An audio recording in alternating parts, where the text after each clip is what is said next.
នៅព្រឹកថ្ងៃ4ខែបោះឆ្នាំខាលទស័កពុទ្ធសករាជ2554ត្រូវថ្ងៃទី23ខែមករាឆ្នាំ2011ប្រពរៀបចំព្រះពិធីស្រង់ព្រះសុគវរី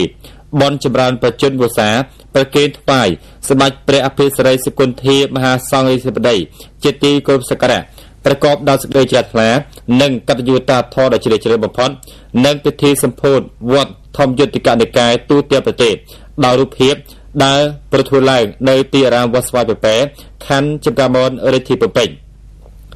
ការប្រារព្ធពិធីនេះឡើងគឺជាការតបស្នងសងព្រះគុណចំពោះសម្ដេចព្រះអភិសិរិយសុគន្ធាមហាសង្ឃរាជបតីដែលកន្លងមកសម្ដេចតែបានជំរុញលើការកសាងវត្តអារាមនិងអភិវឌ្ឍសមិទ្ធផលនានាជាច្រើនក្នុងវិស័យព្រះពុទ្ធសាសនាជាពិសេសព្រះអង្គបានពង្រឹងវិន័យឲ្យគោរពប្រតិបត្តិបានត្រឹមត្រូវទៅតាមព្រះពុទ្ធអាវាទនិងរួមចំណែកយ៉ាងសំខាន់ក្នុងការថែរក្សាសីលធម៌របស់សង្គមកម្ពុជាពិសេសការដឹកនាំប្រមូលចងក្រងច្បាប់វិស័យព្រះពុទ្ធសាសនានិងការកសាងសមិទ្ធផលនានាដែលផ្ដល់នូវអត្ថប្រយោជន៍យ៉ាងសំខាន់បំផុតសម្រាប់ការសិក្សារៀនសូត្រនិងការគោរពបូជាចំពោះពុទ្ធសាសនិកជនគ្រប់រូបនិងម្យ៉ាងទៀតគឺជាគំរូសម្រាប់ការរៀននិងយកតម្រាប់តាមរបស់កុលបុត្រកុលធីតាខ្មែរគ្រប់រូបនៅគ្រប់សម័យកាលក្រោយៗទៀត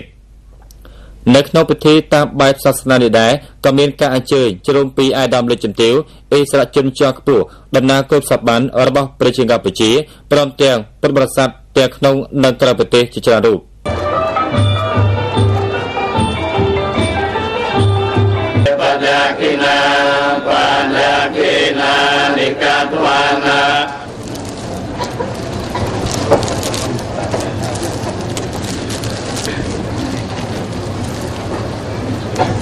អាយដាមកាបចិត្តមាអភិបាលនៃគណៈអភិបាលរាជធានីភ្នំពេញមានប្រសាសន៍ថា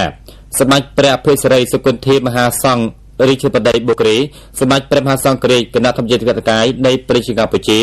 ព្រះអង្គប្រសូតនៅថ្ងៃ13ខែបោះឆ្នាំពុទ្ធសករាជ2488ត្រូវថ្ងៃទី11ខែមករាឆ្នាំ1945នៅខុនស្វាយប៉ាវស្រុកសង្កែខេត្តបាត់ដំបងមានព្រះបិតាព្រះនាមជាជួននិងព្រះបិតាព្រះនាមបួវ៉ាន់នៅក្នុងប្រជជន7ព្រះភាសាស្បែកបានសិក្សាអក្សរនិងលេខនិពន្ធនៅសាលាបឋមសិក្សាឃុំស្វាយប៉ាវរហូតព្រះអង្គប្រឡងបញ្ចប់សញ្ញាបត្រមធ្យមសិក្សានៅឆ្នាំ1563ដោយសារតែព្រះអង្គឆ្វេងយល់ពីភេទបុព្វជិជាភេទប្រសើរថ្លៃថ្លាព្រះអង្គបានលាព្រះមេដាបិតានិងក្រុមញាតិទៅបំពេញភេទបុព្វជិជាសាមណេរនិងឧបសម្បត្តិជាភិក្ខុភិរៈនៅវត្តបុប្ផារាមឃុំស្វាយប៉ាវស្រុកសង្កែខេត្តបាត់ដំបងអាយដាមអភិបាលនៃគណៈអភិបាលរាជធានីភ្នំពេញបន្តថានៅក្នុងការចូលរួមជាមួយរដ្ឋាភិបាលកម្ពុជាក្រោមកិត្តិយសប្រកបដោយគតិបណ្ឌិតសម្ដេចអគ្គមហាសេនាបតីហ៊ុនសែននាយករដ្ឋមន្ត្រីនៃប្រជាកម្ពុជាសម្ដេចព្រះអភិសិរិយសុគន្ធាមហាសង្ឃរាជបតីបុគ្គលព្រះអង្គបានបំពោះកុលបុត្រដែលមានសទ្ធាជ្រះថ្លាជាសាមណេរជាភិក្ខុរាប់រយអង្គនិងបានដឹកនាំជួសជុលអតីតវត្តធម្មយុត្តិមួយចំនួននិងកសាងវត្តថ្មីមកដល់បច្ចុប្បន្នមានចំនួន161វត្តនិងមានព្រះសង្ឃ2500អង្គសម្ដេចអគ្គមហាសេនាបតីហ៊ុនសែនមានប្រសាសន៍ថា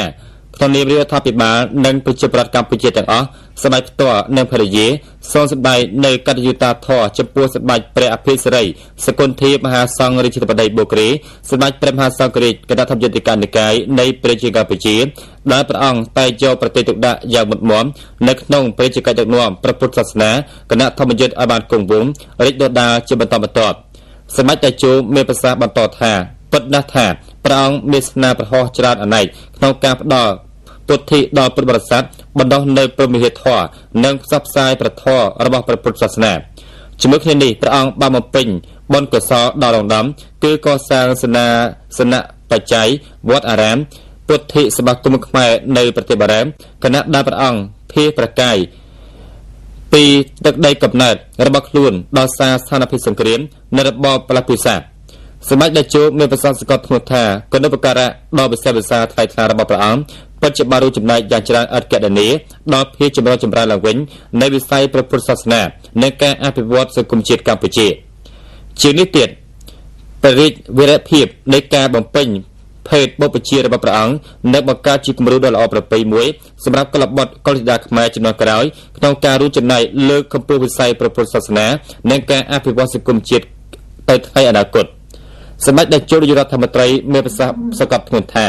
ការប្រពៃនេះបានរំលេចឲ្យឃើញយ៉ាងច្បាស់នៃការយកចិត្តទុកដាក់របស់រាជរដ្ឋាភិបាលចំពោះវិស័យព្រះពុទ្ធសាសនា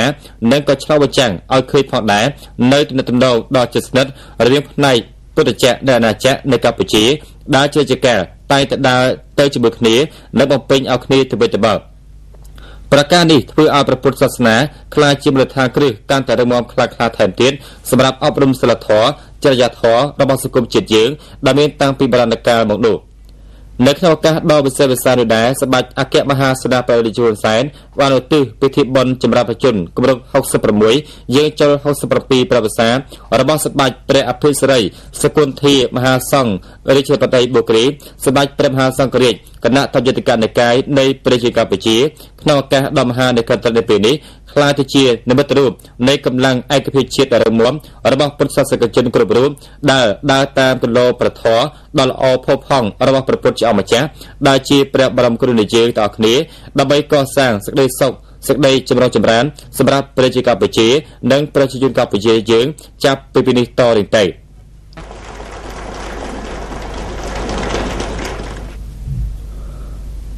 បន្ទាប់មកសម្ដេចអគ្គមហាសេនាបតីជួហ៊ុនសែននាយករដ្ឋមន្ត្រីនៃប្រជាកម្ពុជាអញ្ជើញបំពាក់គ្រឿងឥស្សរិយយសប្រជាកម្ពុជា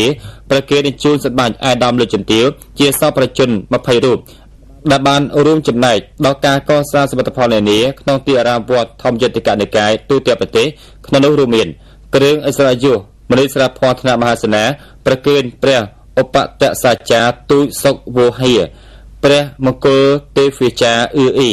ព្រះអរិយមនីកែវឌីម៉ងព្រះមហារាជធម្មវង្សអានេតាគ្រឿងឥស្សរិយយសប្រជាកម្ពុជាថ្នាក់មហាសេនាជូនអាដាមអឹងបេញ្ជីគ្រឿងឥស្សរិយយសមនីស្រាភ័ណ្ឌថ្នាក់មហាសេនាជូនអាដាមលឹមគង់លោកខាត់នរិតគ្រឿងឥស្សរិយយសមនីស្រាភ័ណ្ឌថ្នាក់តបដិនជូនលោកជំទាវសៀងគិនលោកអាចារ្យទាវហួន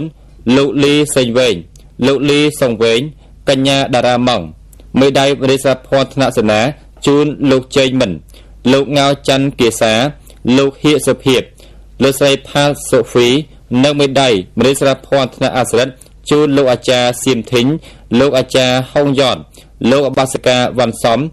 លោកអបាសកាអឹងឈុនហៀងដែលបានរួមចំណែកជាមួយរដ្ឋាភិបាលកម្ពុជាក្រោមការដឹកនាំប្រកបដោយកិត្តិយសរបស់សម្ដេចអគ្គមហាសេនាបតីជួហ៊ុនសែនក្នុងការកសាងសមិទ្ធផលសង្គមលើគ្រប់វិស័យនៅប្រជាកម្ពុជាសៀងគិនមនីសារភ័ណ្ឌថ្នាក់តបដិនលោកអាចារ្យទាវហួនមនីសារភ័ណ្ឌថ្នាក់តបដិនបន្ទាប់ពីពិធីចារអំណោយជាតិរដ្ឋរូបជួនដល់ដំណើរសាលាខណ្ឌចំការមនតំណាងនិស្សិតរស់នៅក្នុងវត្តតំណាងចាស់សិលវ័នសិលបតិរិមកសម្ដេចអគ្គមហាសេនាបតីជួហ៊ុនសែននាយករដ្ឋមន្ត្រីនៃប្រជាកម្ពុជានៅលើជំទាវបរនីអញ្ជើញស្រះសុគន្ធវរីថ្វាយសម្ដេចព្រះអភិសិរិយសកុន្ធាមហាសង្ឃរាជបតីបូក្រីសម្ដេចព្រះមហាសង្ឃរាជគណៈធម្មយុត្តិកនិកាយនៃប្រជាកម្ពុជាគម្រប់ប្រជាជន66យើងចូល67ប្រវត្តិសាស្ត្រក្នុងប្រយាករអត្តកថាបំផុតសម្ដេចតេជោនាយករដ្ឋមន្ត្រីនៅលើជំទាវក៏ដូចជាថ្នាក់ដឹកនាំប្រជាប្រដ្ឋនិងពុទ្ធបរិស័ទទាំងអស់ដែលជាសិស្សគុណរបស់សម្ដេចព្រះអភិសិរិយសកុន្ធាមហាសង្ឃរាជបតីបូក្រីទាំងក្នុងនិងក្រៅប្រទេសសូមព្រះបរមរាជញ្ញាណថ្វាយអំណរប្រជាគុណដ៏ជ្រាលជ្រៅបំផុតរកអ្វីព្រៀបទៅប្របានថ្វាយចំពោះសម្ដេចព្រះអភិសិរិយសកុន្ធាមហាសង្ឃរាជបតីបូក្រីដែលព្រះអង្គត្រូវបានបំពេញនៅប្រជាកិច្ចក្នុងព្រះពុទ្ធសាសនានិងព្រះសកម្មភាពព្រះសទ្ធរជាច្រើនអត់កដនីពិសេសទ្រង់បានស្ថាបនានៅសមិទ្ធផលនានាជាមួយរដ្ឋាភិបាលកម្ពុជាមានការរីកចម្រើនយ៉ាងឆាប់រហ័សចាប់តាំងពីពេលដែលព្រះអង្គយានិវត្តន៍មកកាន់មាតុប្រទេសវិញនៅឆ្នាំ1994មកនោះគោបញ្ជាក់ដាក់ថាសម្ដេចព្រះអភិសិរិយសកុន្ធាមហាសង្ឃរាជបតីបូក្រីព្រះអង្គមានស្នាប្រហោះដ៏ធំធេងក្នុងប្រជាកិច្ចដឹកនាំព្រះពុទ្ធសាសនាជាមួយព្រះសង្ឃគណៈធម្មយុត្តដើម្បីឲ្យសាសនារបស់រដ្ឋមានការចម្រើនយ៉ាងឆាប់រហ័សក្នុងនោះព្រះអង្គមានមហាកិត្តិយសយ៉ាងធំធេងដែលបានទទួលគ្រឿងឥស្សរិយយសជាន់ខ្ពស់របស់ប្រជាកម្ពុជាថ្នាក់ជាតបការពីសម្ដេចអគ្គមហាសេនាបតីជួហ៊ុនសែននាយករដ្ឋមន្ត្រី នៃប្រជាកម្ពុជានៅថ្ងៃទី28ខែសីហាឆ្នាំ2007និងជាមួយនេះសម្ដេចបានទទួលការប្រោសប្រជាទានប្រជាក្រិតតែងតាំងទទួលខុសត្រូវបន្ថែមជាព្រះប្រធានគណៈសន្និយុនៃគណៈធម្មយុត្តិកនិកាយនៃប្រជាកម្ពុជាពីប្រកាសណាព្រះបាទសម្ដេចព្រះបរមនាថនរោត្តមសីហមុនីព្រះមហាក្សត្រនៃប្រជាកម្ពុជាជាទីសក្ការៈដ៏ខ្ពស់បំផុតនៅថ្ងៃទី4ខែកញ្ញាឆ្នាំ2010